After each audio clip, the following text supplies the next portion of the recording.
దోమ మండలంలోని దాదాపూర్ హనుమాన్ ఆలయం దగ్గర గర్వాపస్ ప్రోగ్రాం నిర్వహించడం జరిగింది. గుండెల్ గ్రామానికి చెందిన మ్యాతరి మహేష్, మ్యాతరి లక్ష్మి అనే దంపతులు క్రిస్టియన్ మతం వీడి హిందూ మతాన్ని బజరంగ్ దళ్, విశ్వ హిందూ పరిషత్ ధార్మిక్ సెల్ వారి ఆధ్వర్యంలో స్వీకరించడం జరిగింది.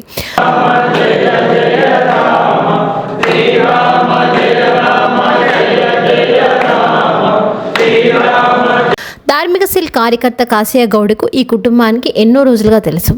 గత సంవత్సరం శ్రీరామ అక్షింతలు పంచడం జరిగిన సందర్భంలో తనకి తెలిసిన వారైనా కూడా అక్షింతలను తీసుకున్న వెంటనే పారేయడం జరిగింది.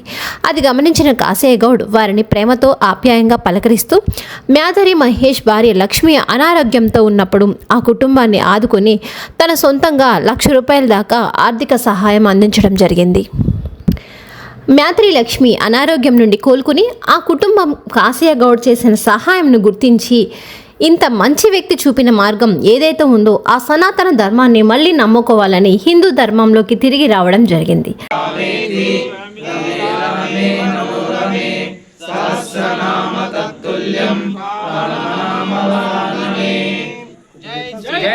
ఆ దంపతులను శాలువాతో సన్మానించి హనుమాన్ గుడిలో వారిద్దరిని తీసుకువెళ్ళి వారితోనే స్వామికి దీపధూప నైవేద్యం పెట్టించి గర్వాపసి కార్యక్రమాన్ని నిర్వహించడం జరిగింది.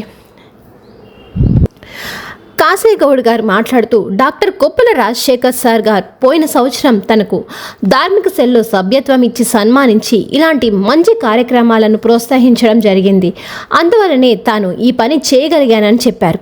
ఈ కార్యక్రమంలో బీజేపీ ధార్మిక cell incharge doctor Koppula Rajasekhar Reddy గారు, కన్వీనర్ మోహన్ రెడ్డి గారు, జి శివరాజ్ గారు, యాదగిరి గారు, సుధాకర్ ఆచారి గారు, విశ్వ హిందూ పరిషత్ ఉపాధ్యక్షులు రఘునాథ్ రెడ్డి గారు, కోస్లీ మండలం అధ్యక్షులు వెంకటరాములు గారు, కార్యదర్శి రాజేందర్ గారు, కోస్కి ఉపాధ్యక్షులు శ్రీపాద్ గారు, విశ్వ హిందూ పరిషత్ వికారాబాద్ జిల్లా ధర్మ ప్రచార ప్రముఖులు మహేందర్ జీ గారు, ఘనాపూర్ వెంకయ్య గారు, బుజ్జిరెడ్డి గారు, కాశయ్య గారు, మహేష్ గారు, శ్రీకాంత్ గారు పాల్గొన్నారు.